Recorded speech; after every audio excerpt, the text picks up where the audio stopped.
Let's meditate, masters. Let's connect to the divine energies of Brahmarshi Pitama Patriji, Mahavatar Babaji, Ramta Master, and all the divine beings who are gathered to help us understand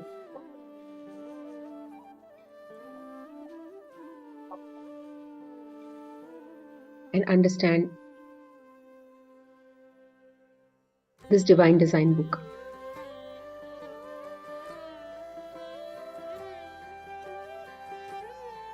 With humble pranams to all the great leaders, great masters,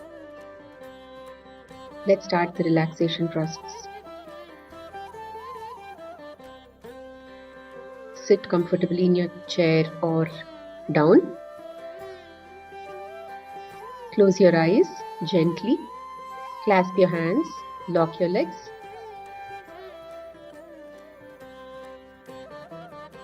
Remove your spectacles.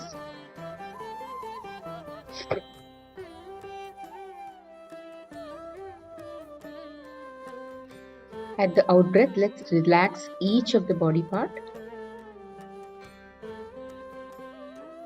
My forehead is relaxed.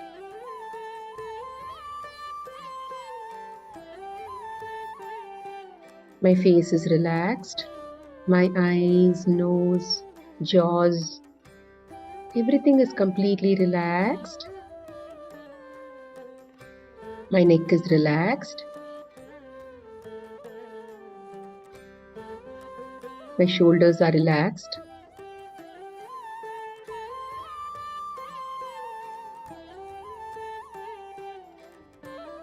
My back is relaxed. Hips are relaxed.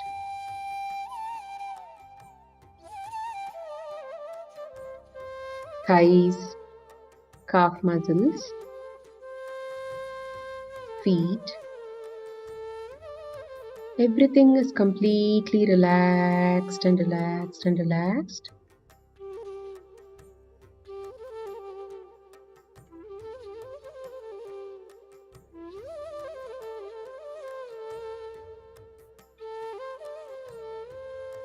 Another round of relaxation.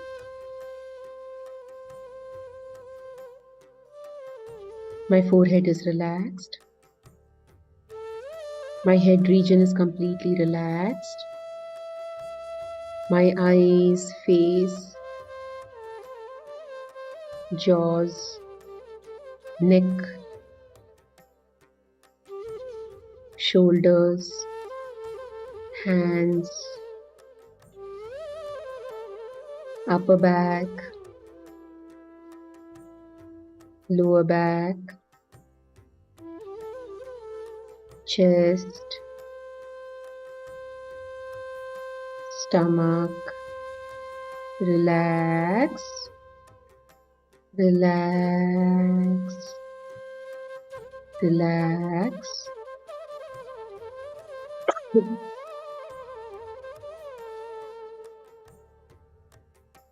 Hips are relaxed. My legs are also completely relaxed. Thighs, calf muscles, feet, sole. My whole body is fully relaxed and relaxed and relaxed. Continue to relax the body and then move to the Anapanasati meditation. Once the body is fully relaxed, you will feel that it is heavy and you're almost in the beginning stages of rest.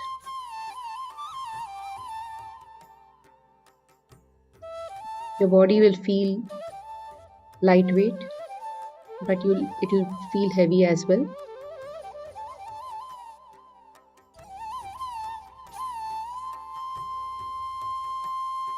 You will not feel like shaking the body. Once you shake the body, you'll have to continue the relaxation process for some more time.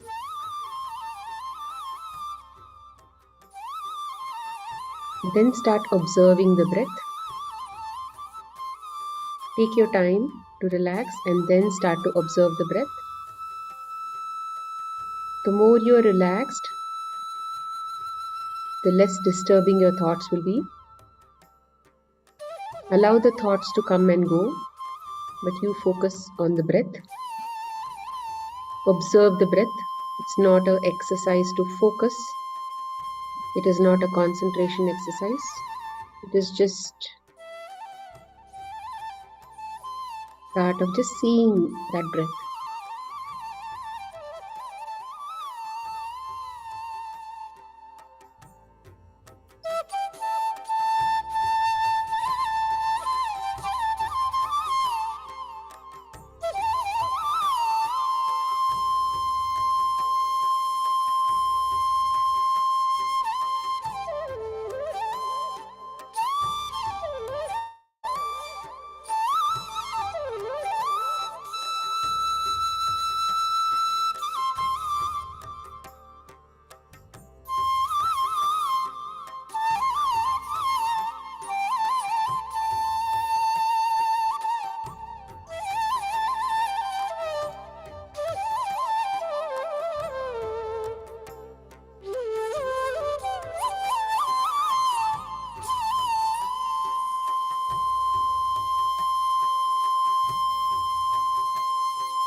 Friends, at the count of 5, please keep your palms on your eyes and then open your eyes with a beautiful smile.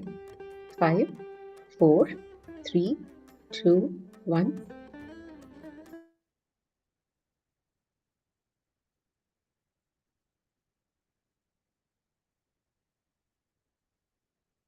Welcome to day 22 of Divine Design. Wow, we've actually stayed together for 22 days, 22 classes, and it's actually a successful 22 class. In fact, I'm also learning a lot. You guys are learning a lot. Seriously, it's a lot. Thank you very much. Before I start, Bindu, yesterday your question about what is acclimation and assimilation. I told you had to go refer to the recordings, right? I am so that gave me an idea that I need to also rename the chat, rename the video names. So what I did was every time we are starting a chapter or starting something, so I'm basically renaming the name of the video as, for example, let's say day 22 hyphen starting this chapter. So when you are basically seeing each one, if you know the starting point, obviously you will see where, in which video that point that you want is covered. By looking at the book, you can see the book and see which is, where is that point, and then you can go to that recording and then you can see. Okay. So I've done only for 8 chapters so far. I still have to rename the other chapter. Yeah. Smita? Yeah. I was asking for acclimatization and alchemization. Assimilation. No. Acclimation, assimilation. No. I'm not asking difference for that. Alchemization. Are they both same or different? Alchemization. Where is alchemization? It is, no, it came in the chapter underwater. Underwater. Okay. Underwater it came. There you said for alchemization, you gave the explanation of acclimatization. So I was wondering whether both are the same. No. Let me just check where. Can you just show that point? Maybe you can send it in the chat or something in the group. That paragraph, whatever. Yes. Okay. Meanwhile, yeah. Meanwhile, I'll just start the class. Yeah.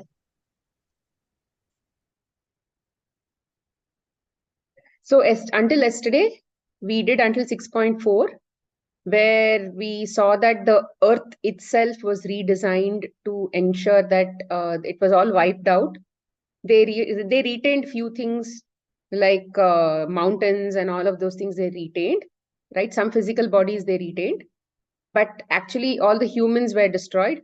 All the creations were basically destroyed. All the ones in which the humans would, all the HTCs would go and occupy, all that was destroyed. And they wanted to start off afresh. And they created a grid around the Earth, 5D grid around the Earth, so that the 4D races could not enter because it was beyond their frequency, right? So they couldn't enter. So today we are going to see how the 3D forms were redesigned, because the same crystalline forms that were there in the 5D Earth could not be retained for the 3D. Because remember, even for that matter, they said for reproduction and all that, those organs were actually not there, because they would merge their energies and create a human being and all of that, babies. But as such, that wouldn't be possible because there is no energy. Energy is not so much accessible in 3D. It is all denser forms. So it had to be done in a different way. It had to all be physical. Okay, so let's see how they are doing various things. The next part of our redesign concerning 3D physical forms that would hold 5D consciousness on Earth plane. We knew if we had physical forms holding 5D consciousness, both the human and Earth plane could access this 5D consciousness without yet being in 5D consciousness. See here, 5D consciousness means the HTCs that would be connecting to it, the physical forms were all 3D. But the consciousness that was attached to that, rather connecting to that, could be 5D. Because we knew if we had physical forms holding the 5D consciousness, both the human and the earth plane could access this 5D consciousness without yet being in the 5D. So they were creating that body such that it was able to hold on that kind of frequency. Of course, it will evolve to that frequency, but it was able to hold on to that. So if anybody could evolve, they already had it within them. This was a way for us to allow higher frequencies to be anchored into the earth plane without earth plane, before earth and humanity had anchored them into their forms. So what they were saying was it was compatible. Okay, the body had to be compatible for higher frequencies, although eventually they can anchor into the higher forms, but at least it had to be compatible to be holding those higher forms. This redesign had a powerful impact on the evolution. It allowed humanity and the earth plane to access the 5D frequencies. So if they wish to access, for example, let's say a human being meditated and he went to 5D frequencies, then he was able to access. It was not like it was locked. It was not like it was locked and he couldn't go beyond a certain frequency kind of thing. So it was possible, and they were able to access it, which means at least they were able to connect to their higher self or something like that, if it was possible. If they were able to access, then they were able to access. But that possibility was created. The moment Earth began again in the 3D field, we created physical forms that would hold the 5D consciousness. These were trees, non-human. So on Earth, what are the items that were 5D consciousness? Trees, non-human living forms such as mammals, reptiles, birds, amphibians, sea life, all that would be 3D body holding a 5D consciousness, which means they were able to sense a lot more perception, their perception and skills. So whatever 5D human was able to do, they were able to do within their 3D body itself. Okay, they were able to at least get to that kind of quantum field access was there to them. Until 5D consciousness, they were able to access. Who are those? Trees, reptiles, mammals, and all that were able to access. Now, trees. We chose trees because we knew they could exist on the earth plane for thousands of linear years and needed very little to survive. They were powerful beings on the 5D earth, and we knew they could play a pivotal role in the evolution. So on the 5D earth also, trees were there, so they just continue to live on the 3D plane as well. We redesigned the 5D trees into 3D trees. 3D physical forms means 5D trees became 3D physical trees. Their physical form had to be in the 3D field, or it could not exist on the third plane. So on the earth plane. So maybe the 3D of the 5D trees were far more different, far more maybe their energy was probably far more higher. So the earth that was the current earth that is holding trees had to be more 3D in nature. We then because the body itself is 3D, but the inside consciousness means the level of awareness. Okay, the level of awareness of the HTC that would connect to it will have a 5D consciousness, will have that awareness at the 5D level. They are not lost. Okay, they are more, that is why when they say go hug a tree and all that, they are far more higher beings compared to us. But we are lost. Okay, when we are into the body and all that, we are still at the 3D consciousness body only, because that is the level of awareness. But we can evolve to the 5D level of awareness. But trees and all, they are already in the 5D level of awareness. So when you go hug a tree and all that, there will be some amount of energy exchange and their grounding and all that will happen. We redesigned the 5D trees into 3D physical forms. Their physical form had to be in the 3D field, or it could not exist. We then asked for 5D consciousness to volunteer and drop into these 3D forms. So or many trees inside whoever is connected to the tree, whichever HDC is connected to the tree, they are all 5D consciousness HDCs. These consciousnesses would hold their 5D frequency while existing within the 3D form, which means their level of awareness is far higher. They are more connected to the nature. They are more into oneness. Okay, that much you remember. When we say 5D consciousness, remember they are all in oneness state. Okay, they are not in duality. Okay, all these mammals and reptiles and all, they are all into oneness consciousness. Their role was to anchor and hold the 5D frequencies on Earth. See, all of these items, all of these entities who are holding 5D frequencies, they are all contributing to Earth's evolution.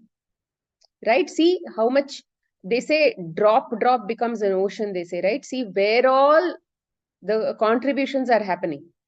The contribution is happening at moon level, sun level, trees, mammals, reptiles, birds, amphibians, sea life, everything is holding that oneness state, which means they are trying to contribute to the Earth's energy. Every tree on the earth plane has 5D consciousness within it that chose to incarnate to anchor 5D frequencies for the sole purpose of assisting Earth and humanity in their evolution. See, Earth, what is the purpose of every tree? See, when you go and look at every tree, now you can see, oh my God, you have been born here to assist Earth in this evolution process. You can actually talk to the tree and acknowledge their role in this evolution, right? It's so cool. Right now we know what a tree is doing on Earth. That is why they are so selfless, right? They are basically whole life they are creating a fruit just so that we can eat. So imagine that is the kind of contribution they have on Earth. This was still an extremely beneficial for the evolution. Trees are alive. They energetically breathe and they are communicating in every moment with humanity and Earth. Although not many humans are aware of the consciousness a tree holds, if they connect energetically or physically to a tree, they will experience 5D frequencies. Okay, see, this is why if you have to raise your consciousness, you have to be between trees, you have to be between nature, right? You have to be connecting to plants. Why do they say grounding, all that, connecting to plants and all that? Because of this reason, because they all hold higher frequencies compared to you. So the more you connect to all of these things, the more they will be able to help you get to that frequency. Because the more you go into the aura of any body, which is vibrating at a higher frequency, you will also vibrate at that frequency. You will pick up that momentum. Your atoms, energetically, you will pick up that momentum, okay, that frequency momentum. And more frequently, if you keep doing over time, you will catch that frequency and you will be in that frequency. And the more you connect to them, let's say you're slowly starting to pick up those 5D frequencies. Then what will happen? Your awareness will shift to that. And then slowly you will start getting to oneness state and you'll start applying that oneness concepts inside your physical reality, which is in your family and all of those things. So connecting more to nature, connecting more to trees is definitely beneficial as per this point. Next is non-human living forms. Now, who are non-human living forms? All these animals and all that. We also created 3D physical forms that could hold 5D frequencies, yet allow higher dimensional consciousness to incarnate into these forms. This was very different from what we created with trees. Trees were 5D consciousness. They incarnated as 5D consciousness and held that consciousness within the form of a tree. We wanted to allow HTC to participate on Earth plane, not just as humans, but as other living physical forms, while having a significant impact on evolution. The HTCs that chose to incarnate into 3D physical forms such as mammals, reptiles, birds, amphibians, sea life would be experiencing life in 5D frequencies while living in a 3D physical form, which means they'll be in oneness state. Through that 3D body, they'll be able to still live in oneness state. They'll also be able to see energy and they'll also be able to sense energy. So if a human with bad energies come to them, they'll be able to pick up that frequency. If you've read this book called Secret Life of Plants, you'll be able to understand how much of energetic talking they do, how much of energy, how much of communication they are actually doing. So all of these things, because they are all at the 5, they are experiencing and all of that in 5D frequency. Their forms were holding and anchoring the 5D frequencies that would slowly assist Earth and humanity in their evolution. See, except human beings, all of them are actually contributing. Which is why in Bhagavad Gita, this has been clearly told about how every creation on Earth is basically taking some resource from Earth and also giving back their contribution to Earth, except human beings, because human beings are not in that awareness. We are just taking and taking. Our giving back is not so much. We are not living that karma yoga principle. Okay, unless you consciously follow karma yoga, everything in humanity, everything, even animals for that matter, they are contributing to nature. Either they are contributing in the food cycle, and they live in nature. Unless you are raising a pet or something like that, that pet may be living like you. But apart from that, maybe all the other animals which are living in nature, they are all contributing. That they are taking also, they are giving back equal amounts of resources also back to the earth. And of course, see, all this they are also doing, helping in evolution. Not just Earth. See, if they contribute to that frequency, Earth's frequency, ultimately we will all get impacted, right? Because we are all a part of that collective. To allow the 3D physical form to hold 5D frequencies, we had to ensure that the physical body could filter the 3D dimensional, third dimensional consciousnesses experienced from the external world through the form. It was imperative that the 3D frequencies not get stuck. See, what they are saying here is, to allow the 3D physical forms. Now, all these 3D physical forms that they have, animals and all of that, tree, animals and all that. Now, when they are situated in 3D, third dimension, what have we learned? That the spectrum of consciousness that is available is all 3D. Like maybe you'll have fear, you may have so many other lower forms of energies that are now vibrating, that are available for you to experience. But what they did was, these particular forms, they are filtering out that 3D. Okay, they are filtering out that 3D and they are giving them only higher frequencies to come in. Okay, in the 3D also there are higher frequencies, right? There are joy, there is happiness, there is gratitude, and many of these things are also there. Higher vibrations of experiences are also there. Low ones also are there, but they are the bodies have been designed to filter out all those things, so they are not even coming inside also. And those bodies are designed such that that energy field is not going to take anything that is denser and keep them in the denseness. Okay, it is going to just take those higher frequency emotions, and then it is going to filter it off, because that's, if they take lower ones, what will happen? Their chakras and all of that will get clogged. Okay, their energy field will get clogged. So they ensured those forms are already designed for all these things, because it's all again intention, designing intention, and all of rather creation and all that. Now they already designed them, because their role was just contribution. Their role was not evolution. When the body dies, they will just leave the body and they will go. Okay, for human beings, the body itself had to go up. Body itself has to rise up. But for animals and all, there is no evolution. They will be there contributing. They'll be in the same plane, generally living their life. Their forms were holding and anchoring. To allow the 3D physical forms to, we had to ensure that the physical body could filter the third dimensional consciousnesses experienced from the external world through the form. It was imperative that the 3D frequencies do not get stuck within the physical body, potentially pulling the form into third. So maybe if the trees and all go off to third dimension, we can imagine, I don't know, maybe they will, I don't know what all will happen to the trees. But luckily we don't witness all that.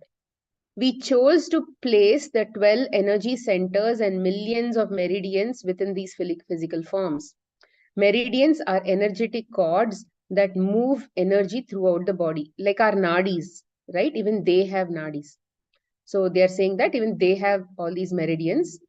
The third dimensional consciousnesses from the external world are able to move the physical form with ease, allowing the form to maintain or to remain holding 5D frequencies. So just imagine that the energy is going to come in and then it is going to circulate and all that, and filtering and all is there. Now they have also energy centers, they have meridians or those nadis and all that are also there, and they also remain holding the 5D frequencies. Every mammal, reptile, bird, amphibian, and form of sea life is holding a higher dimensional consciousness within it that chose to incarnate in order to anchor the 5D frequencies on Earth. See, which is why they say don't kill anything. Why? Because you are going to interfere in somebody's experience. Somebody has incarnated on that, no? So if you go and eat that, if you go eat a sea life, sea fish and this and that and all that, reptiles, birds, amphibians, birds and all that, even I think chicken and all come under bird category. So all of these things, if you are eating all that, what will happen? You are basically interfering in killing the body that some other HTC is now occupying. Of course, nothing will happen to HTC. He will go away. But you killed that, no? So that is why they say don't interfere in, don't get into eating animals, because all these are actually happening and they are contributing towards Earth's thing. So you are now like a person who basically are who put an end to that contribution. Whatever little they were contributing towards Earth, now you stop that contribution and you are also not contributing, right? So that much of deficit got created because of you. So that is going to add on to your karma. Karma means basically it is going to say that okay, you made a mistake, so now you need to understand how you are going to rather why you made that mistake and what it actually means. Why is it that you should not be doing it? Someday you will understand, oh yeah, all these things hold 5 frequencies, it seems, and that's why I'm not going to interfere. All that realization will come, right? So then the karma will go off. Karma is a system to ensure that you realize who you are. Until you realize who you are and you understand, oh, this is something that I should not do, and I'll have to also contribute to all these things. So until that time, you will be continuing to hold those karmic imprints. When the 3D human encounters any of these physical forms, they can energetically and physically experience 5D frequencies. That is why when you maybe have you seen dolphins and all of that? They are very, very loving, and they can actually understand your feelings and all of that. So people are able to connect to many of these sea lives. And I mean, in fact, there are so many videos about how the sharks in fact stop a boat, and then they'll somehow continue to basically sharks and baby sharks and all that. I've seen one video where baby sharks have stopped a particular boat, and then it was not a pirate boat or something, and it was not a boat where people were killing and all that. So they followed the shark to a particular place, and there the mother shark was in a net or something like that. So these baby sharks have actually taken them to that place where the mother shark was in suffering. And then these people they saved the shark from all that. And then those sharks actually do some dance and all that, and then thank the humans and go. So there's so much of intelligence built into all of them. When the 3D, in fact, not just this, so many animals videos are there, no, these days. They hug humans. They are very loving, right? Even if you see lion videos and all that, some people have taken care of lions, or even in capture they would have taken care of lions and all that. Those people, they are very, very loving to all these people. So many of these animals and all that, they are in 5D frequencies. In fact, that is why when you look at dogs and cats and all, right, they can actually see energy bodies. So let's say in your house that you have had a cat, and your owner or something, cat's owner or something died, the cat will actually be able to see the subtle body of the owner, and then it will continue to keep going behind the subtle body. Wherever the subtle body goes, the cat keeps going there, because they can understand people at that level. It is not just physical, they connect energetically to human beings. That is why you can't hit a dog and then it is of course defending itself, but it is actually it is more loving. You can't expect the same thing from a human being. The human being will hold grudges, but the animals will not hold grudges because they are not in 3D frequencies. They are filtering out all the 3D frequencies. When the 3D human encounters any of these physical forms, they can energetically and physically experience 5D frequencies. The human can experience 5D consciousness without yet holding it in their body. They are experiencing the human can experience 5D consciousness without yet holding it in their body. So as of now, the body is not holding 5D consciousness, but they can eventually, they are capable of experiencing. They are experiencing the frequencies that their own physical body will eventually shift into. They need to grow. Okay, for humans especially, they need to grow into that level because they are into free, they are going to eventually play around with all these things, right? So that option, this entire thing was designed for human beings only, right? So that is why they did that. See, that is why, right, when many people are having pets and all, in fact, I have seen children on the special on the spectrum and special children and all that. When they have a pet at home, they are actually able to connect a lot more better to the pet more than human beings, because many of these children are already in and higher frequencies. They are not in lower frequencies. That is why their entire birth again is majorly for such contribution levels, like how all of these other things are contributing, right? Similarly, many special children are also here to contribute their frequencies. Hence, they are not completely, participating in social things and karma and all of that. They're not participating in that whole thing. So that is why they are able to connect a lot more to these animals and all of that, because they are all in the same frequencies. The designing of all mammals, reptiles, birds, amphibians, and sea life was one of the most powerful moments we had while redesigning Earth plane in 3D. We knew the powerful impact these physical forms would have on humanity and Earth's evolution. They anchored and continue to anchor 5D frequencies. See, all these cows and anything that people eat, right? Even chickens and everything is in 5D, which is exactly why they say don't kill these animals, because you are going to again have that karma of killing some. You may not be directly killing the animal, you are contributing to killing these animals who are contributing towards the Earth's environment, Earth's evolution. So that is why they say all of that. But when human beings have actually done that, at the time when they did not know they've done all of that, and then don't you think the HTCs knew that I'm going to be killed by these humans? They knew. And despite that, okay, what, 5 years I'm going to contribute to Earth's energies, is it? Okay, fine, 5 years done. Maybe another 6th year I'm going to get killed. They were okay with that. And they'll come back as another animal. But this human who killed will have to eventually learn to understand, either by experience or by knowledge. He has to, when karma entry gets added, so that, okay, yeah, see, this guy has this mind of, he has this imprint of killing animals the way he wants for eating. So eventually he has to, if he has to go to oneness state, he has to learn that he must not be killing animals for his food. So that kind of entry will be created on the karma table. Okay. 6.6 Universal laws. Universal laws were very important in Earth's redesign. Universal laws allow for a sovereign and safe experience for both Earth and other higher dimensional consciousnesses incarnating onto Earth. So that uniqueness, how are they maintaining? We maintained all the universal laws that existed in the 5D field. However, due to density of the third dimensional field, we added a few more additional laws. These universal laws are agreed upon and followed by Earth and all the HTCs, both incarnating on Earth and existing within the 12D. So what are these universal laws? Let's see. The first one is called the 5D grid. The first law we put into place was the 5D grid around the Earth, 3D Earth. We discussed this grid earlier in the chapter, but it is important to note that it was also a universal law allowing us to maintain a safe and sovereign field for Earth.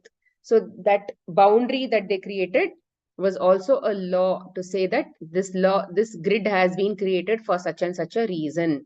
So that is one law. Next one was amnesia. The second law was amnesia. Okay, we all have amnesia, right? So this is what we are.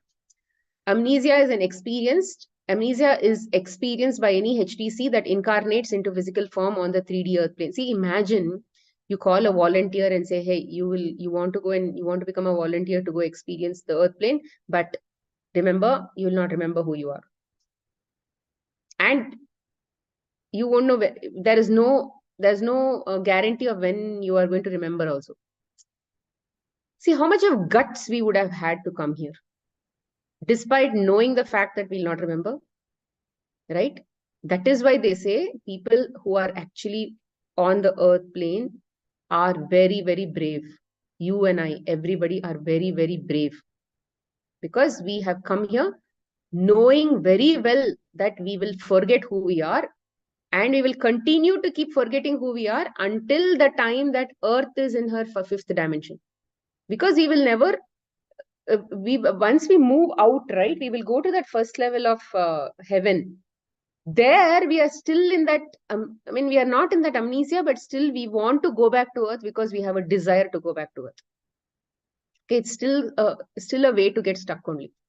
Okay, so it was very well known that, see how much of what do you say, how much of love you would have had for earth, how much of sacrifice you are willing to make towards earth to come here. All of us, every single person on earth very well knew this, all the enemies that you have in your life, all the people that you hate in your life, every single person is equally divine and equally selfless to come here just for helping earth, and very well knowing that I'll not be, I don't know when I'm going to come back home kind of thing.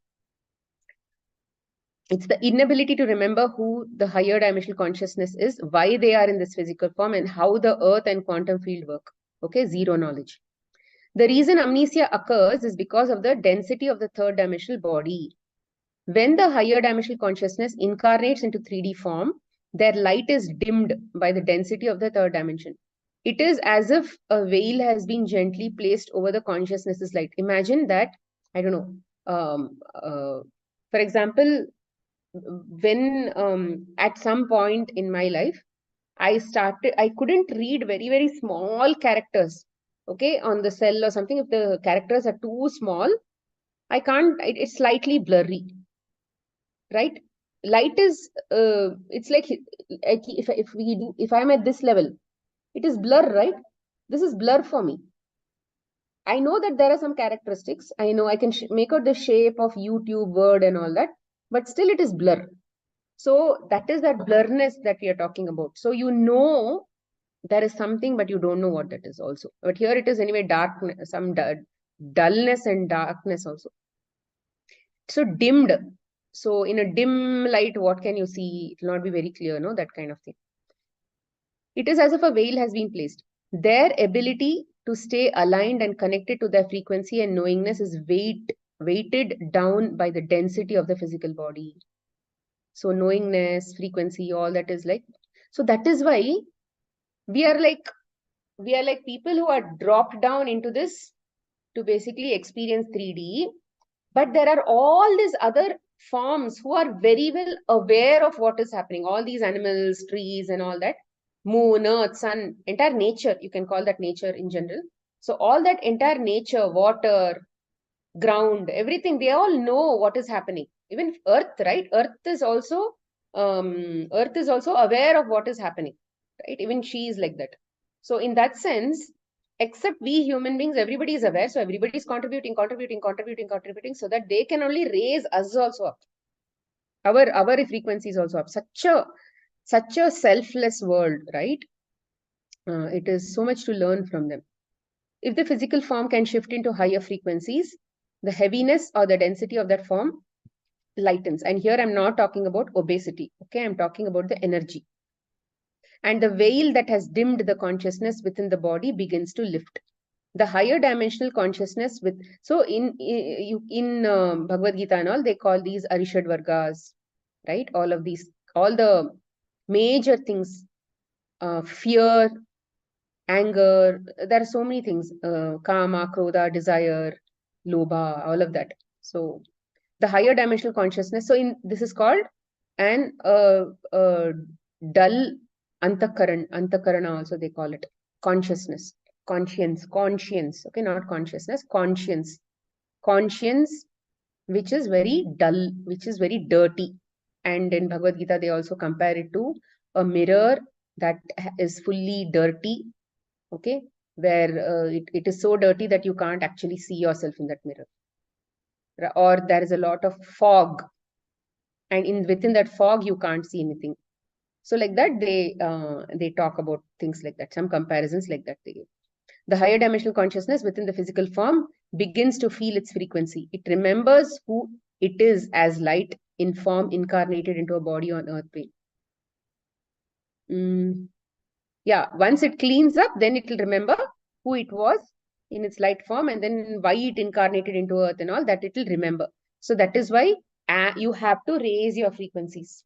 You have to work on raising your frequencies so that at some point you will be in that, you'll be at least anchored onto fifth dimension, and then you'll start to remember. Until even in fourth, you'll not remember. You'll have to go to 5 and remember. All HTCs understood this law and knew they would experience amnesia once they incarnated into human form. They also knew that what would be required to remember who they were. They also knew what would be required to remember who they were while in the physical form. It wasn't a choice to forget. It was an aspect of being in the 3D form while within the 3D field. Okay. It was not a choice. Okay. They will all forget, including, see, some avatars did remember because they were all in that level. But Krishna and Rama and all, they remembered who they are. They were all avatars. Avatar is a person who will go beyond the cycle of birth and death. They have transcended all of this. They have transcended all this 3D giddy and all of that. They've moved beyond that state. So, and that is where they remember all these things. They are like these trees who understand everything, no? Like that, their bodies are already designed to filter off everything, and they are already vibrating in some other frequency. So their bodies are filtering out. Their bodies are filtering out all that is not necessary, and they're able to see it in their level only. The 50% light quotient. The third law created was the 50% light quotient. This law states that once the earth plane is holding the 50% of light needed to anchor the 5D field, it could not be shifted or pulled back down into lower light quotient by any external circumstance. She is locked into a trajectory of the 5D field regardless of what occurs on her physical form due to human behaviors, external energies, or any other external experiences.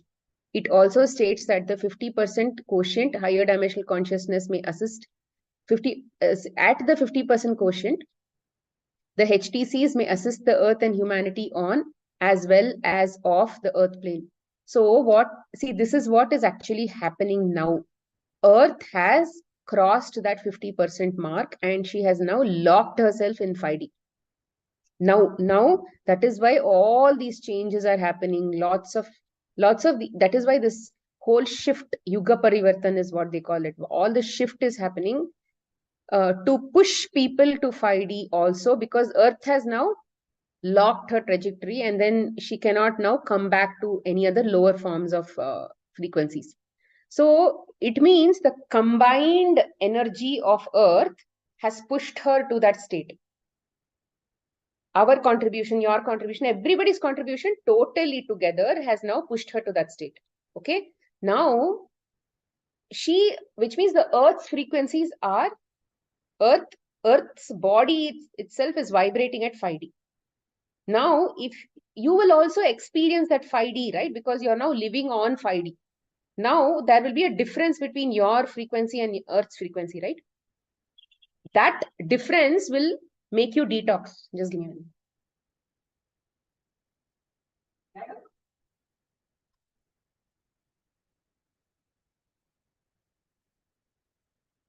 So that difference will actually make you release all the lower frequencies that you have within yourself. That is why many people are experiencing a lot of emotional changes, physical changes, mental changes, and all of those things.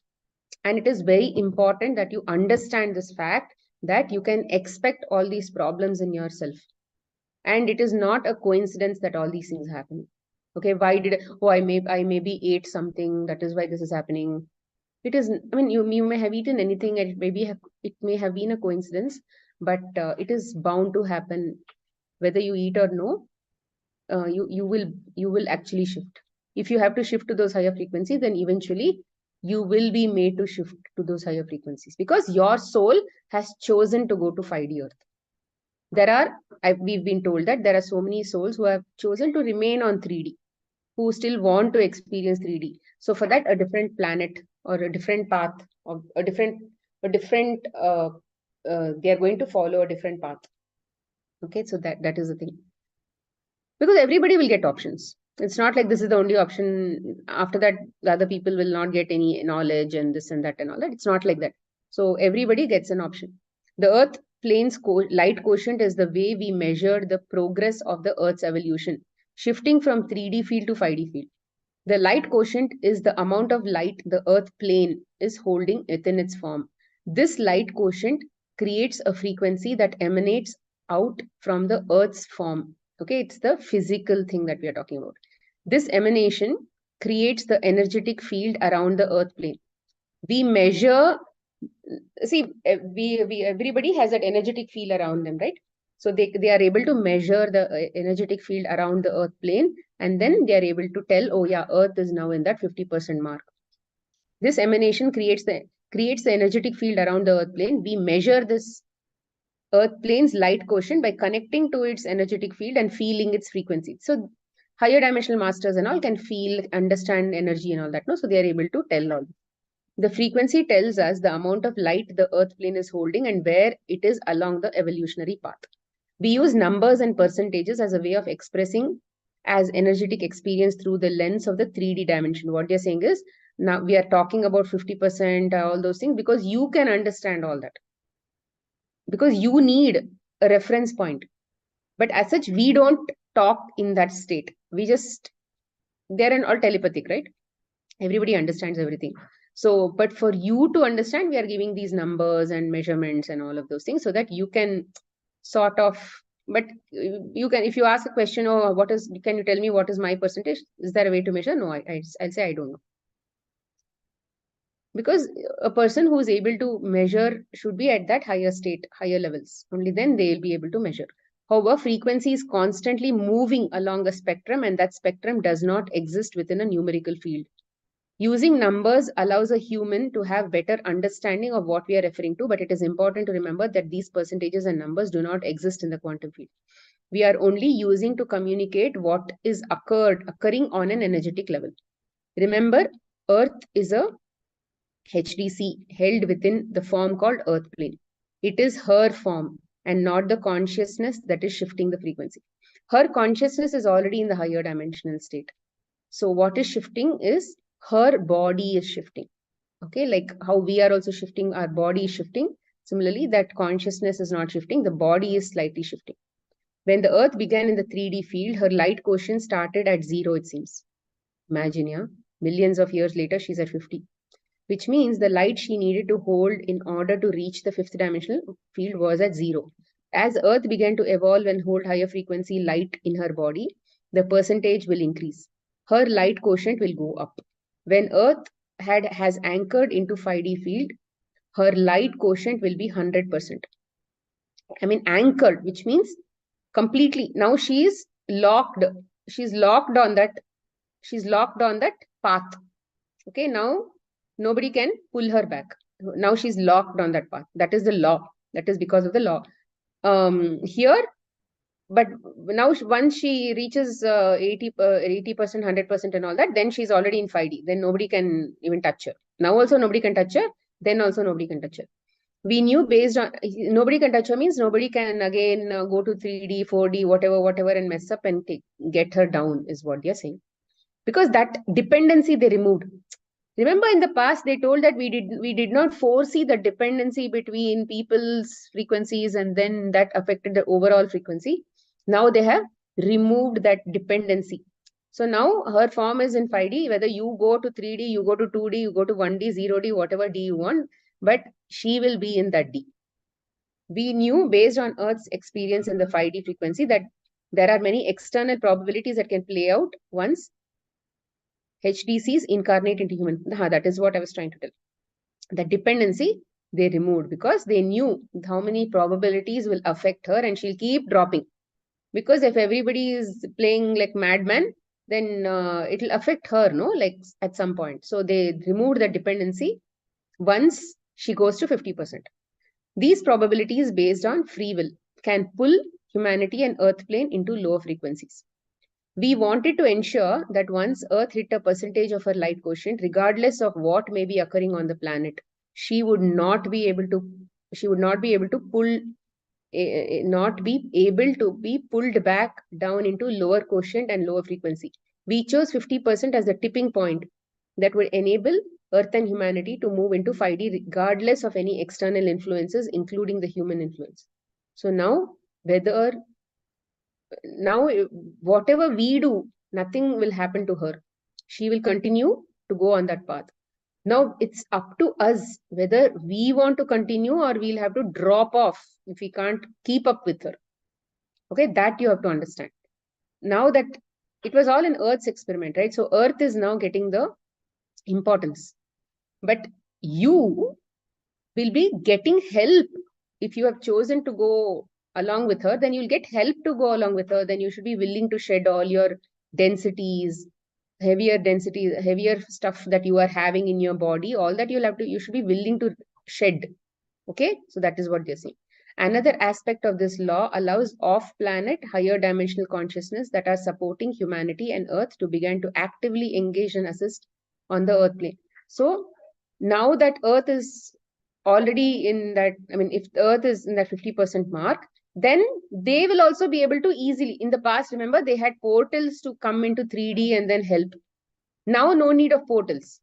Because it's already in 5D, they can aram se come and go and all of that. Because at 5D level, that thing is open. Prior to hitting the 50% mark, all HTCs had to assist of the earth energetically. This law allows the consciousness to energetically move themselves down into lower frequencies to assist humans in a more palpable and tangible way. Okay, so that is what we spoke about. The purpose of this part of the law is to allow the human to receive guidance in a more physical manner. The human will begin to feel, see, hear, so which means intuitive abilities of a human being will increase.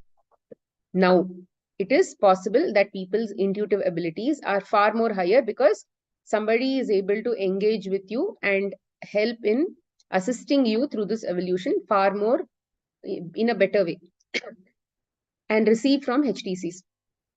Through this connection, human will begin to awaken much faster and evolve into the higher states of consciousness. So that is why they say, now it is not necessary for you to go into forest and do tapas for 10,000 years and all of that.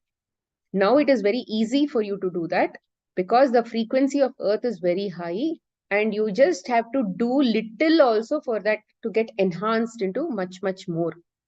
Okay, but you have to start doing. But at the same time, in the past, the distractions were not so much. But now the distractions are very, very huge in terms of information technology and all of that. It's very huge. It is a mind war that is going on as of now. In duality, mind war is going on. A lot of you'll not know what to do because your mind will play games. You'll be seeing too many things and you will not know what is right, what is wrong, what is that I want. So that is the challenge that we have to face. In the past, you had physical enemies. You can easily wage wars like this. But now enemies are inside you only. Okay, so it's a much, although the situation is much easier to evolve, you have other challenges to face. It's not like a cakewalk. The issues that were there in the past is not there now. But now we have different issues that we'll have to battle and go ahead. We have to fight ourselves. Incarnation requirements. The fourth law is an original law from the 5D that has been adjusted to match the new 3D frequency of Earth. The law states that any HTCs incarnating into the physical form must be holding a frequency at or higher than the dimensional field the Earth plane is shifting into. In this instance, the Earth plane is shifting into 5th dimensional field Therefore, any HTCs incarnating into 3D must hold a 5D frequency or higher. So which means it cannot be a 4D because they have already created a grid and all, no? So it has to be a 5D or higher. That is what they are saying. A person who is connecting. Now, next is the Akashic records. What is Akashic records? The fifth law was the design of the Akashic records, or that karma thing and all that. The Akashic record is a map or a navigational tool for the HTC incarnating into 3D human form. Only the human form has an Akashic record. All other physical forms do not require an Akashic record because of the simplified nature of their designed life. So animals and all, they are basically living, dying, doing their thing. Whatever they are designed to do, they are doing. They are living as per the natural laws. They are aligning to the natural laws of Earth. And they are already having a 5D consciousness and all of that. They are solely focused on survival and all choices are based on that need. The human has a much more complex life and the records were a tool to assist the human.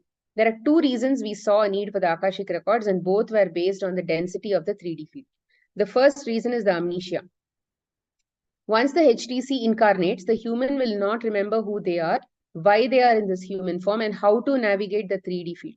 They will need records that will guide them through the human journey. There wasn't a need for an Akashic record in the 5D field because the human was at a much higher frequency, allowing the human to remember who they are, why they incarnated, and how to navigate the 5D field.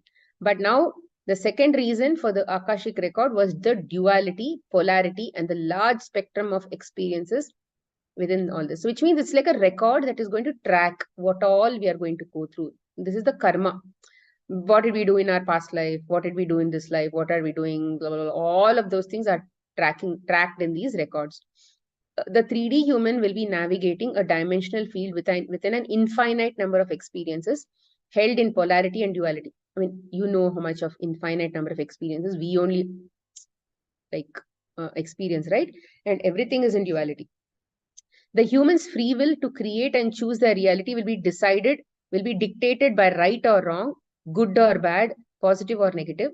Duality and polarity unconsciously drives the experiences chosen by the 3D human.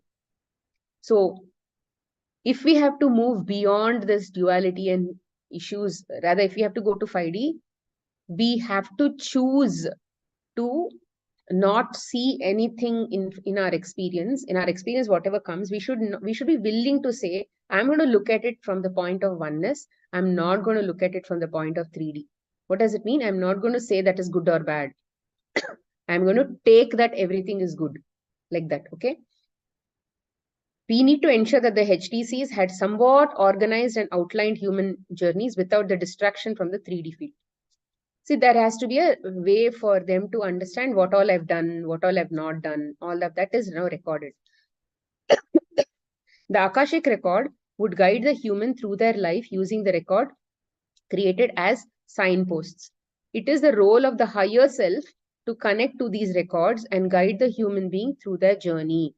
The human may or may not be conscious of the guidance. Okay, that is what we don't have connection to HS.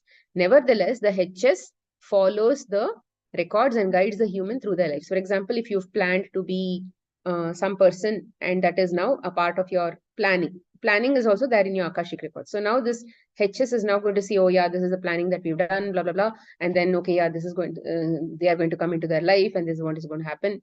So everything is basically recorded. And once you go into 5D, your Akashic records will be dropped.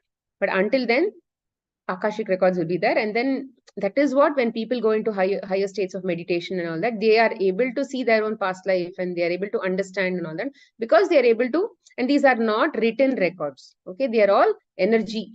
They're all energy kind of field. So if they are able to access this record, it means that they are able to see and understand and all that at that level.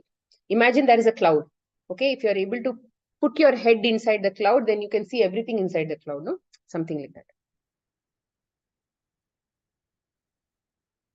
Okay, should we do 6 points? Okay, we will stop here. We will do 6.7 tomorrow.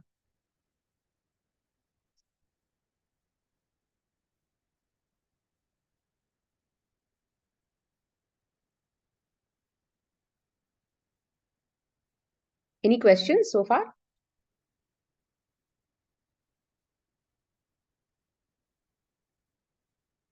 Bindu, you have sent it? Yes, I have sent it. This Akashic record is something like the registrar of the Chitragupta. Yeah. And in the magic book, we had a chapter, no, hugging the tree. So we know yes. now what is the reason. Yeah. We knew if we added more water to Earth-D, she would be able to shift into 5D field with more ease. Water would assist the Earth plane in not only anchoring into higher dimensional, but in alchemizing the density of her form into light. Alchemizing means it is more of conversion kind of thing. Okay, it is more of chemistry, transforming its nature sort of thing. Okay, transforming the nature. Let me see what is the that is what it meaning is. But in English web dictionary, transform the nature or properties of something by a magical process. Okay, basically it's the transformation. It's called alchemizing. Anybody who's able to transform things like this is called an alchemist also. Yeah, Sangeeta?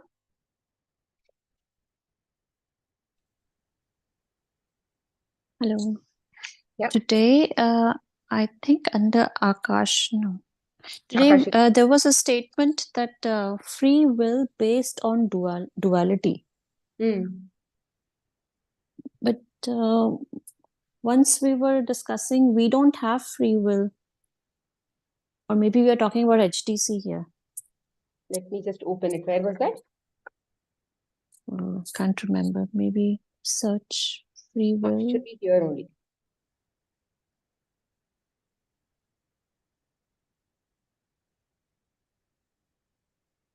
Under the Akashic records.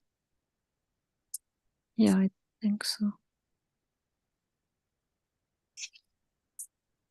The human's free will create and choose their reality, will be dictated by right or wrong. See, that is what they are saying, right? See, free will means you still have those properties of what that higher dimensional consciousness that is incarnated into the human body is a HTC only, right? His property of having free will is there, but what is he going to? He doesn't have any understanding of who he is, why he's connected to this body, whether he's connected to this body, what is this general whole, that big picture. He doesn't know anything. But now he has it's like giving a child a gun. The child, let's say, if he was having a gun, but then rather if an adult has a gun, the adult knows how should I use the gun. But now the child has a gun. It has a gun, so it will use the gun. So, and he'll use it according to the duality, what he sees right and wrong. We are all doing it, no? We are all creating things based on that property that we have. See, when I said we don't have free will, I'm just when I told we don't have free will at the body consciousness level, that free will doesn't mean anything. We are just circulating in duality only. So what is the point of using a free will where you don't know how to use the free will? So don't use the free will is what Bhagavad Gita, everything says. Don't use that free will because you are not, you're unconscious of how to use it. So don't use it. Don't use anything. So surrender and come to that center. Don't be in duality. They are saying don't be in duality. Learn how to not be in duality and behave like a soul. So we are being taught to not be that person in the body, but to be a person watching the body. And they're telling these are the characteristics that a person, soul is. They're teaching all those things to us so that we can understand and learn and behave like that person, which is a definition. So we are having all that, which is why you do manifestation. You curse at somebody and then you'll get the curse back on your own life. All that we are doing. That is through free will only. Free will means you are creating, you're doing whatever you want. which is exactly why we went to 3D in the first place. No, everybody used their free will and went off to 3D, 4D, all that they went. You have a gun now. They're saying don't use the gun. It is not going to take you anywhere because you're just going to continue to keep rotating because the ammunition that you're using is duality. But in a day-to-day life, like I have a free will to join the Zoom session or not. You have definitely. See, some of these things are definitely useful, but are you going by your intuition to join the Zoom, or you're going by some there's some nice knowledge, I'll go. It's very difficult for us to actually say whether we are following intuition or whether we are going by ego, whether there is some ego hunger, knowledge hunger, or something like that. We don't know why we are going, but then we are attracted to something, we are just following that. We are asleep most of the time. But at least to some extent, they're saying be conscious of what you're doing. As much as possible, whenever you are aware, use oneness. Come back to the center. All our shastras, all the books, Bible, this, that, whatever, everybody is telling the same thing. They're trying to educate us about who we are, because unless we get knowledge, we will not behave like the people. First, the way this life works is, first knowledge will come. First, we will not get experience, because why will you have the experience? Experience comes only when you actually use it in your life. And then your repeated use of that will give you experience. And then habit, all that formation will happen. But then if you're not even knowing who you are, why will you be experienced? So you can't be experienced. So first one, knowledge will come. Then that knowledge will have to be practiced. Let's say you like that knowledge for some reason, you are able to connect with that knowledge. You like it. Just let's say like it. You like it and you feel like connecting to it. You feel like it's nice. It feels logical to you. And then you follow it. And then you'll practice it. And that practice will give you some experience. And that will give you some learning. That whatever you practice maybe for 1 month only. But still you did something. Whatever came in front of you, who's giving all of these things? Who's continuously bringing these things in front of you? All these people sitting above our heads, who are aware, higher self, all of those angels and this and that, all those people basically are watching every single person who are lost. And if it's your soul plan to go to 5D, you'll be pushed to 5D. And for that, you need knowledge. And for that, you need experience, all that. So all of you here are not here for time pass. All of you here are here because you're meant to be. You're meant to know all this. You're meant to understand all this and practice all these things. Today or tomorrow, you'll eventually be experienced. For that, they are going to assist you. They can't make you do things, but they can push knowledge in front of you. Constantly, relentlessly, they'll keep doing their work of pushing knowledge in front of you.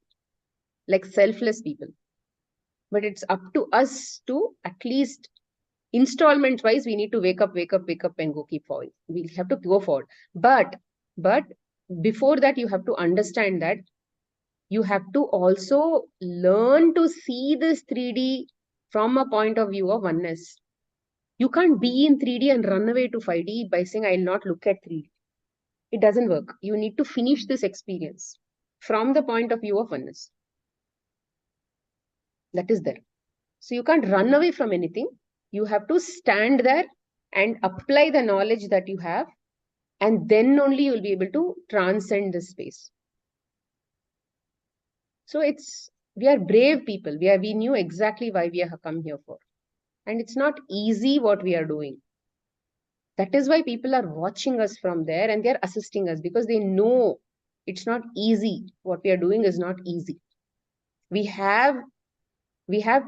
believe that people are hurting us. We believe that people are doing things to us. We believe that we are suffering. We believe that we have become a victim. We have now stuck with a child, or we are stuck with ailing parent. Something and all. And let's say my husband is not talking, or somebody is drinking, we don't have money. So there are so many issues that we believe is like our reality. And we think we are going to be like this forever. So these are the things that they want to wake us up from. And we are not We may have so many relationships in life, but none of them actually matter more than taking an experience from them and learning something from it and moving on. You don't have to attach to anybody. It is just a temporary relationship. They are giving you a relationship. They are also brave warriors. They have also come here for giving you some experience. You are giving them some experience. But when you are giving experience, that will be filtered through their energy field. When you are getting experience, it will be when they are giving experience, it will be filtered through your energy field. Why? Because you will see what is coded in your head only. He may be giving you a good treatment, but you will actually see some bad intention behind it. Or he'll be doing something bad, but you will actually see a good intention. Anything may be possible. It depends on what is a coding that is inside your head. But everything, when it is guided through knowledge, through the knowledge of oneness, then what will happen? Then you'll start to trust everybody. Then you will internally change, right? You will start to bring in trust. You will start to bring in gratitude. You will start to bring in compassion and all of those things inside you, understanding of, oh yeah, everything is good. Everybody is here for the same reasons. Everybody is lost. If the way I am lost, even they are lost. So let's help each other. So when that kind of attitude comes, then what will happen? You will stop seeing others as your enemies. You'll stop seeing others as maybe trying to hurt you and all that. You only ask them to hurt you. Or maybe you only ask them to give that experience. You only planned a husband, you only planned your wife, you only planned your parents. All of that you've planned because you needed some experience. You have to learn something from it and outgrow that. So it is very important for us to understand this book should be, how much of detail they are giving, right? You can see the amount of detail that is being discussed here. And this divine design book will never be discussed like this by anybody, mostly, because it's too detailed and we'll take more than a month to do this. It's very difficult because people need to have that much of patience to read a big book like this. And it's a complex book. So because you are getting it, we all are getting it equally. When I read it, I did not get so much of detail in my head. I was not evolved enough to be able to grasp that much. But in the last few months, after doing a lot of gratitude and all that, lots of evolution has happened in me also. And because of that, I was able to get to a level to even share this with you. And while I'm sharing this with you, only even I am also getting knowledge. So we are all participating in this equally. Okay, so let us use this. Let us understand that the whole kainat, whole universe is basically awake and helping us, except us. So at least let us understand that they are all helping us. We are not alone. Okay, we are not alone. With or without our knowledge, we may feel very lonely. In this whole process, we may feel very lonely. But it is important to understand that the whole universe is a contained environment, right? It is a very experimented environment. So people are watching the disturbances, changes, reflections, and ripples, and all of that are happening in this environment. So let's say people who die in tsunamis and earthquakes and all of that, or wars, they are meant to die because they want to go away from this.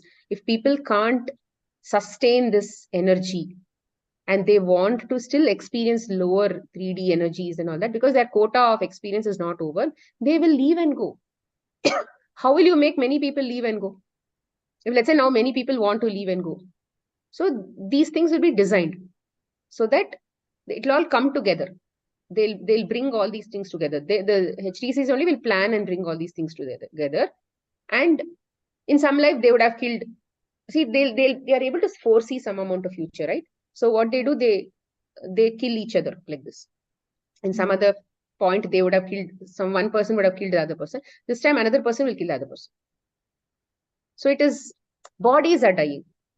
And at a higher level, it really doesn't matter. Okay, only from our level, karma and all that matters, because we need to get to that state to understand killing, what is killing, impact of non-interference and all of those things. So impact of interference. So let us take this more as a project, self-project, to irrespective of whatever happens in our families, we will be stable, thinking that they are also deluded, we are also deluded. At least I am getting the knowledge of divine design. So let me be a lot more smarter. Let me be a lot more, let me not contribute to this delusion that they are also in. Someday they will rise to the frequencies where they will also get divine design. But today they are not. So let us help to raise the light in our own house. It is very important. Don't practice your old habits. Watch yourself when your old habit surfaces and tell, no, I will not choose my old habit anymore. I will choose to be a follower of divine design. How much all these masters are doing for us. Shouldn't we push ourselves up? We should push ourselves up. If we are here, we came here for some reason. We don't know what we have come here for. Okay? Maybe to help each other only we've come. To at least to that extent we've come. But so now let's help each other. Your family is also helping you. You are helping your family. And we are giving each other experiences so that we can finish off the quota of emotions and this and that and all that are there in the spectrum. Because unless the spectrum quota is over, we will not get out. We will not be able to get out because the desires will keep pulling us back. So we need to be able to say, okay, I'm done with experiencing the whole spectrum. And now there is nothing more for me to come back to this 3D. Then you will find, you'll design your life such that you will be in a meditative family or something like that. And then you'll be like Shankaracharya, you'll be like somebody, or maybe a child itself will be taught meditation. And since the child itself, you'll be doing meditation. And then you'll get off to that level where somebody will come and teach you, somebody will teach you all these techniques, and then you'll go off to that 5/5 dimensional state in that body itself. But until that happens, we need to continue to keep helping each other. In your family itself, try to be different. Try to practice that being different. And it really doesn't matter whether you win or lose. Ego-wise, drop your ego. First, drop your ego. You may be the first loser in your house, but still drop your ego. You don't have to win against anybody. Okay? Yeah. Thank you, Samita. Yeah. I have Any other questions? Few more. Yeah. So does that help to have house plants and pets, knowing that they are 5D consciousness? Yeah, it may help, but then we are also going to take care of them in our 3D ways. So I don't know. I'm not very comfortable taking care of pets because I feel that I may not be able to take care of them properly. So and also, if there's a pet, I feel vegan in terms of not harming them and all that. But I'm very, what do you say, slightly hesitant. Hesitant even touching them and all of that. With great and difficulty. Also, like if there's a pet at home, a dying that pigeon pet, to a center and all that. Sorry, what? If there's a pet at home, that pet is surely not taking part in the food chain, or is taking part only like us, who is only consuming. And no. It will still be a 5D. It would have come to raise the frequency of your own house and all the people in your house. It will definitely impact, no? Its energy will definitely impact your household. You'll suddenly become loving, all that, no? You're not, at least when you are with the pet, you will be more different. You'll practice all that. When we are vegan and we are eating plants, now plants also have 5D consciousness, but still we are differentiating it from animals who are also 5D consciousness. Yeah, I think at some point that will come. They told as of now, in the lower parts of the 3D, animals have a contract to be fed as food, to go as food to the human beings. Okay. Everybody is contributing to ensure that human beings are taken care of in this whole system. So animals will be becoming food to that set of. But as you go to higher levels of 3D itself, you'll be depending on plants, because as of now, plants are having that contract. Over a period of time, you'll have to transcend plants also. Okay. Understood. Then another question, in Bhakti Yoga, where like right now we are taking in a lot of knowledge and we are also practicing meditation. But people who do Bhakti Yoga and who are connected to God with form, that would be someone above 8th dimension. They are trying to connect with HTC who is above 8D, and we are trying to connect with our own higher self, No, you which see, is God, not that. see, God, for that matter, source. Everything is source. So if they are able to connect to let's say a Krishna's figure or something like that, that is also source only, right? Because everything originated from source only. Don't look at the hierarchy. Just look at the origination. Everything is made up of source only. So when they are able to think that this is the ultimate source that is with me, that understanding is what we are talking about. And that understanding makes them do many things. It makes them drop their ego in front of that figure. That is Bhakti Yoga. Bhakti Yoga, there is absolutely zero ego. Complete surrender. Complete surrender, yeah. Complete surrender, complete love for that being is there. That is why you surrendered.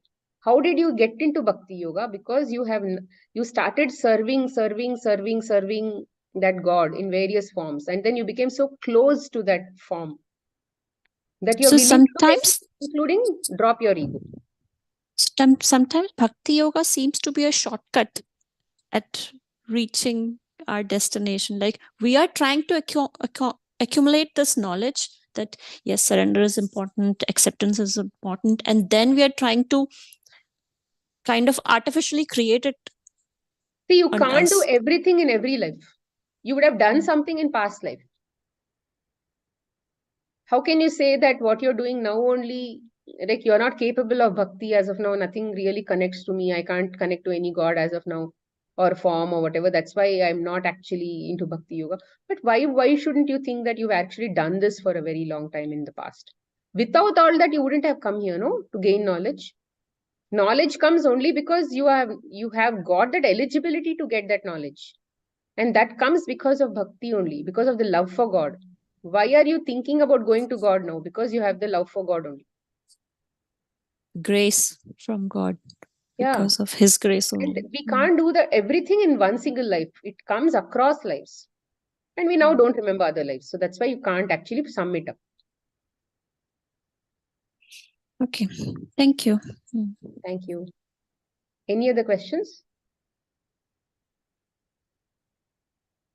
Okay, no questions. Then I will try to remind. Bindu had a question in the WhatsApp group regarding people getting possessed at events in temple and so. Do you have some? See, actually, I have an opinion about this, but I can't say if it's for sure because I'm not in that 5D level too. So I'll tell you what my opinion is. I'll tell you based on Immortal Talks. So in Immortal Talks, which is a teaching of Hanuman, what they say is there are lots of earthbound souls. Who are earthbound souls? Earthbound souls are those souls who have not left. I told you there are Bhuloka, Bhuvarloka, Suvarloka. Right? These are lower astral and higher astral. Based on your doing in the Bhuloka, your karma, Akashic record content or whatever you want to call it, karmic records, you'll, based on if your good part is more, if you've done more of good or something like that, you'll go to the Suvarloka. You'll be able to enjoy the fruits of that here, and then you'll take another body and you'll come back. But you'll have to anyway come back for the next body. You'll plan and all and come back. But then if you are you have done not so much but still a human, deserving a human life or something, you'll go to that next loka, Bhuvarloka. So Bhuloka, Bhuvarloka, Suvarloka. So here what happens in you, this is astral worlds. You are going there and you are now ready, getting prepared to do something here, maybe you review a life plan. All of that you're doing here, you're getting some advice from your higher self. All that will happen at this level. And then you're coming back to another body. But what happens, some people are not, some HTCs, they are not willing to the portion of the HTC, right, which is connected to the body. Once the physical body dies, the subtle body and all is there, right? They are not willing to go only up to these levels. They're not willing to go to these astral levels, and because they are so attached to what is actually happening in this, while they were in their form, they're too attached. They were doing something and suddenly, let's say, they died. They were doing something and suddenly it was an accident. Everything was planned only before they came here, but at some point so they were not willing to go back. And since everybody has that free will, they can't pull them and go. So there are lots of such earth-bound souls who are neither here nor neither this side or that side. So to stay on earth, you need to have that energy. So you need to continue to be denser. Okay. So because now they are souls, no, they are in that subtle body. So you need to be denser. Otherwise, you can't live here. It's going to become very difficult. In what way, I don't know, but then you can't. There is probably an energy difference or something like that. So you have to now become denser. And then for them, in that book, it says there are two types of earthbound souls. One is suras and one are asuras. Terminologies can differ across books. But imagine that there are two different souls, suras and asuras. Suras are somebody. So what should they do? How do they survive on earth? Means they latch on to the deluded people. We are all deluded. We don't know that we are souls. So obviously they are able to even get into us. If we are not vibrating at a sufficiently higher level, like we know we are a soul, that kind of thing is not there yet. We are just getting carried over in our emotions and just going left, right, and center kind of thing. Then they come inside our body also, and then they latch onto us energetically. And then what happens? There are two, and they suck energy that you're generating in the form of emotions. They live on those energies. So at some point, even more than 10, 15, 20, that kind of earthbound souls can be leeching energy from you. So many people also feel very drained out and all that because of that. So you need to practice. So there are lots of such disturbances on the duality plane, which is why it is very important. And because you don't know whether you are angry or something else, and you don't know whether the person who's in front of you is also getting leached like this. So there are so many possibilities, but we can't say for sure because we have the knowledge, but we can't say for sure because we don't have the capacity to see that energetically. So there are suras and asuras. Suras are people who have these qualities when they were in their body, or who have developed those qualities in their subtle bodies. There are these qualities which they are overly good. Okay, like overly good. They suffer themselves, but they want to be good kind of. They love to be good to people. Good in the sense, definition of good on the social plane, in the good bad, in the duality, whatever you call as good. Okay, they overdo it to the extent of harming themselves. Okay, that those kind of people are called suras. Energetically, they are called. They have practiced that across their lives, and at some point, when they became earthbound souls, they will practice the same thing. Now they need that energy, right? So they look for people who are like that, and then they'll go and get latched onto them, and then they will instigate more and more similar thoughts, and they will make them generate these thoughts. They will make them generate these emotions by controlling them. So those are suras. Asuras are people on the lower end of the frequencies. Anger, jealousy, this, that, whatever, all these kind of frequencies, including whatever they miss, they go and then see, they'll find out people who are also vibrating at similar frequencies or predominantly vibrating at similar frequencies, and they'll go latch on to such people. And then, so that is why many times people, they'll suddenly become angry, and then they'll shout at people, blah, blah, blah, blah, they'll shout. And suddenly when the anger comes down, they'll be like, what am I doing? I shouldn't have done all this. It doesn't even look like me who's capable of doing all such worst things that I told. I mean, I told so many things that I shouldn't have told. So this kind of split personality feeling you'll get. Because they would have latched and then they would have gone. Sometimes they take and they go off. Sometimes if you are a big source of energy like that, they will continue to stay, and then they'll continue to keep draining you. They'll make you do things which will generate those frequencies that they want. And suras will attract more asuras also. So they attract each other. So there are different scenarios in which they attract each other, which the book talks about and all that.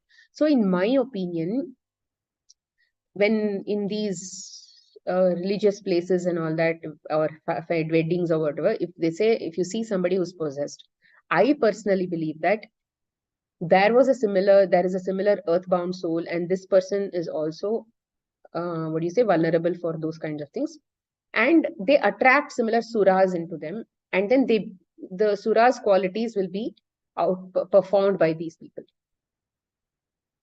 That is possible. Or another thing is, the person themselves believe that during this period I will get another personality within me. It's a belief system, like a split personality. They have practiced that over a period of time. They believe that, oh yeah, like God comes over me. Like if you actually believe that, you will behave like that also. Because no higher dimensional consciousness can come inside you like that. It is against the policies. It's against the universal laws. They are not even allowed to help you unless you ask for help. So if a deluded person in this kind of a body, he will not even be capable of asking for help. Sorry, telling, okay, you come inside me and dance. So they are not capable of doing that. So some earthbound soul would be doing their job, because there would be earthbound souls who will be attached to the deity, belief systems of the deity and all of that, and they would have maybe done some puja, this, that, there in that place over a very long time. And now whoever is doing that, they may get possessed. So these things are explained in Immortal Talks Book 1. So if you want, you can read more about it in the last few chapters it comes. And this is my personal belief, based on logic, about universal laws and all of that. And it's very much possible that people get possessed like this, because they are not in their senses. So what they say is, if you are suddenly feeling that you are now seeing a pattern where suddenly new thoughts are coming to go in a wrong direction like this, rather, let's say you are a person now who doesn't want to be angry or something, but then you are suddenly getting new thoughts of what kind of thoughts will come. Let's say now you're prone to becoming angry on your mother-in-law. Now suddenly, let's say now they come into your body, and then see your mother-in-law, she's sitting and eating happily and she's seeing TV and all that. Now you're sitting and working in the kitchen. That thought will come. Suddenly that thought will come. And then suddenly another thought related to that will come. Some of the memory will be connected. Some other thing will be connected. So like this, one leads to the other, one leads to the other. What will happen? One thought will lead you to one portion of the emotion. Another similar thought will lead you to another similar emotion, another similar emotion. So emotion, energy will become big. And it will become so huge that you will actually generate it. You may not shout or something over a period of time, but it will be inside you, right? So these things and all will happen. So I personally think that it is based on that. And there are books written over it. And to some extent, it also matches. But it doesn't talk about Immortal Talks and all that, no? So it's very clearly given in Immortal Talks about these things. So at that time, you should first understand, oh yeah, I am actually dropping. You should catch yourself first. Then when you catch yourself, connect to something that will connect you to a higher frequency. Chanting, prayers, gratitude, whatever it is. Ho'oponopono. Gratitude and all sometimes needs brain. Okay, it needs you to think. Sometimes gratitude also doesn't work. Do Ho'oponopono at that time. It is brain dead. It is like you just have to keep chanting. Then the sound energies are going to at least connect you to higher frequencies. I'm sorry, please forgive me, I love you, I thank you. I'm sorry, please forgive me, I love you, I thank you. So these kinds of things will connect you to that higher frequency. Then you can consciously say, I'm aware about what is happening in my body. I am a soul. Get out of my body. Then they will go. Once you become aware, these things cannot happen. Only when you're in an unaware status, this can happen. Because once you become aware of who you are, suddenly you catch yourself, hey, what's happening? No, yeah, I'm not this. So when you are actually in that state of awareness, no, then you are in that present state of mind. When you're in that present state of mind, energies are very high suddenly. So it cannot happen. Only when you are in the past, present, lost, then only these things happen. So you need to catch yourself most of the time, whether it's happening or not happening, but you need to catch yourself every single time. And then you need to come back to your usual. That is why all these knowledge and practices and processes and all, why we are teaching, so that you can apply whenever time comes.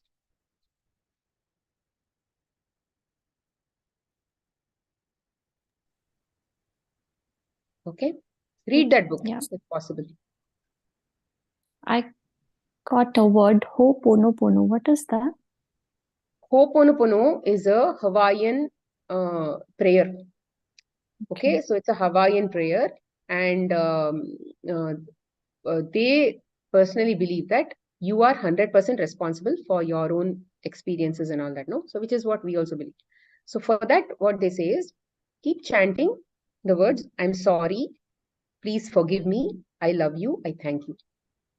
These are the 4 sentences. I'm sorry, please forgive me, I love you, I thank you. All these are very high vibrating words and sentences. So when you keep chanting that, those sound vibrations itself will improve your frequency. I love you, I thank you, all that. When we did Power Book, at that time, somebody asked if Anita we should. Anita taught Ho'opono. I think she had a chapter on Ho'opono. No, Anita, you did that, right? There was a question during those sessions that should we ask for forgiveness, and then it was mentioned, no, don't say sorry, but be grateful. What we see, Ho'oponopono has, I'm sorry, please forgive me, I love you, I thank you. But in general, when we said about forgiveness, it's a statement where we think that you did wrong and somebody is right. So you're asking for forgiveness. But we in general said, in the concept of oneness, everybody is right only. So they did not wrong you, or neither you wronged them. Based on whatever facts you had at the time, you behaved like that. So you don't have to ask for forgiveness. You be grateful for, like for example, if they have wronged you, be grateful for the good qualities in them, for the experience that they're giving to you. All that, we changed that a bit. But when you are chanting Ho'oponopono, you can just chant it. Or you can just keep saying, I'm thank you, I'm sorry, sorry, I'm thank you. Maybe just I thank you, I love you. Chant the only 2 sentences. Your choice. Whatever makes you feel. See, at some point, even I've done that. Okay.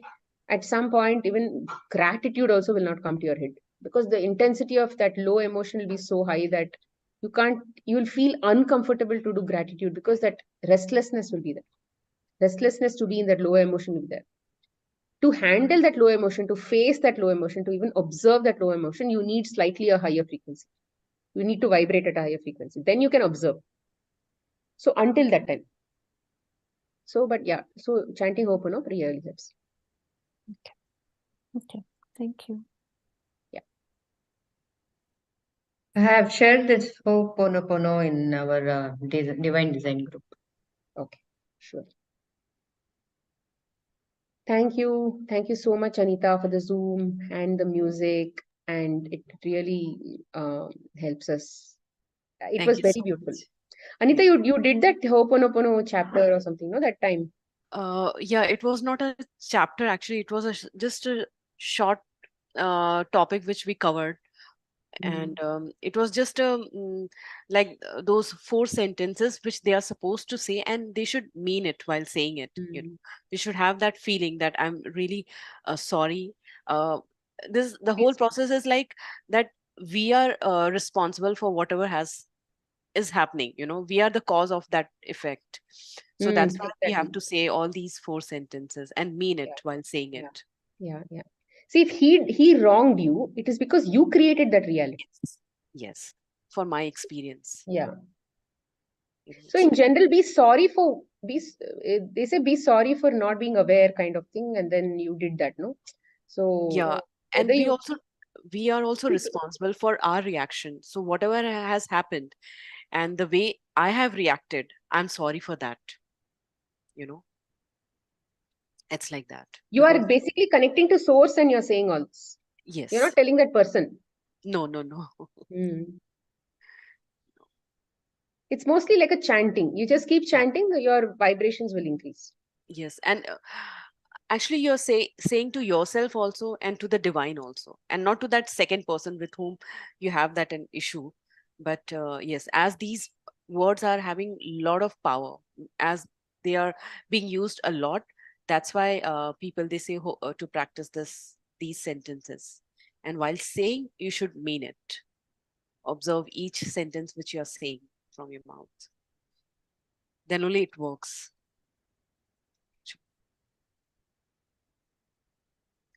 Initially, you just even keep telling it. Over time, you'll understand. Yeah, That slowly, is yeah, also the there. way we do for the gratitude. Initially we were just saying thank you, thank you, thank you, but later on, after a few months, we started to truly feel that Understand. gratitude. Yeah. Yes, you know.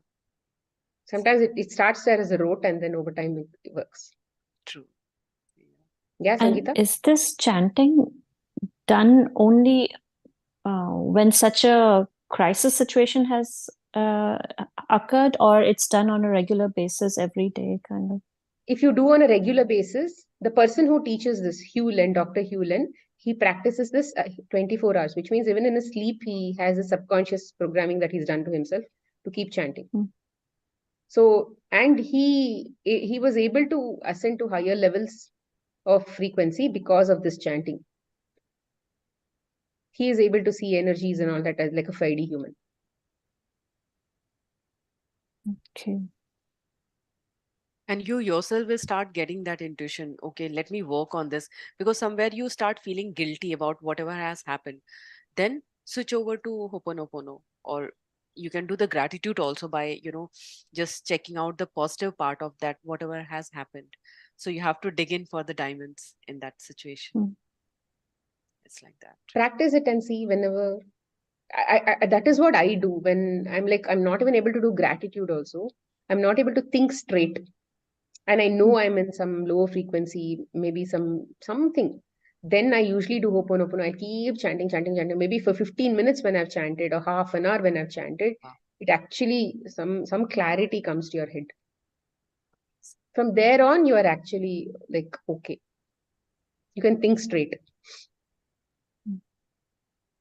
True. Okay, Sometimes you I'll have to try keep it. on changing your tools, like, Ah, from exactly. That is gratitude also there. to Ho'oponopono. Yes. And it Yeah, there is works. there is no one single method. You need to True. keep practicing. You'll find out different methods for yourself.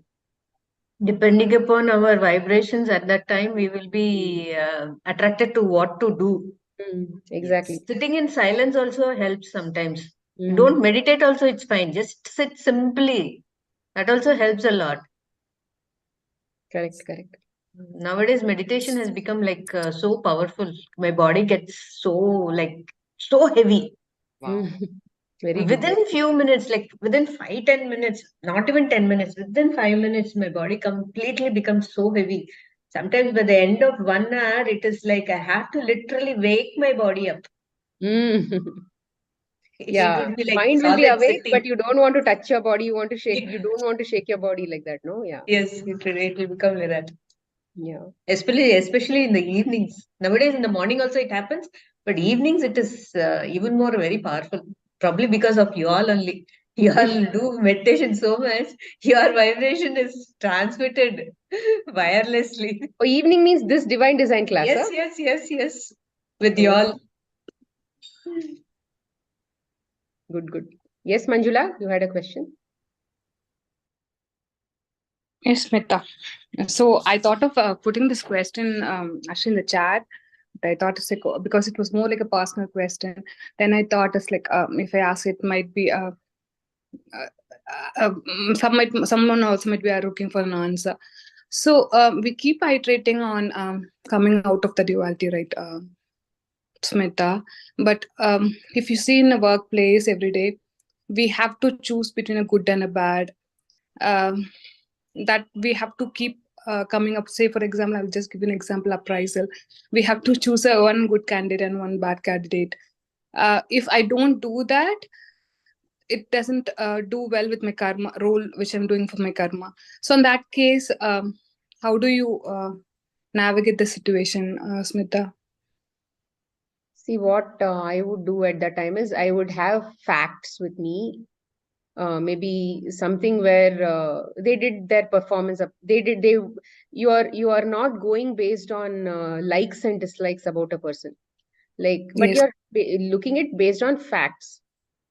That is something that you can do because you're a part of the system. But at the same time, you're not doing it because he's good or he's bad. He did his work efficiently. He did not do his work efficiently. That it is an objective way of analyzing, rather measuring people. You're not judging them, but you're looking at their work and then you're taking the numbers. Decision. Yeah. Okay. Okay, I was keep getting confused on this last 2 days. It's like, Sometimes we'll have feeling based on some people, right? Yeah, he doesn't even come to office properly. He doesn't do this properly. He back answers me. Then you'll have a biased opinion about that person. But he may have actually done his work well. But he may not be listening to you. All that he may not be doing. So at that time, you should not say that I don't like him, so I will not give him proper appraisal. Then you are sort of in duality. Okay, got it. Thank you. Thank you, Smita. Right. This gives. Okay, friends, thank you so much for your questions, beautiful questions.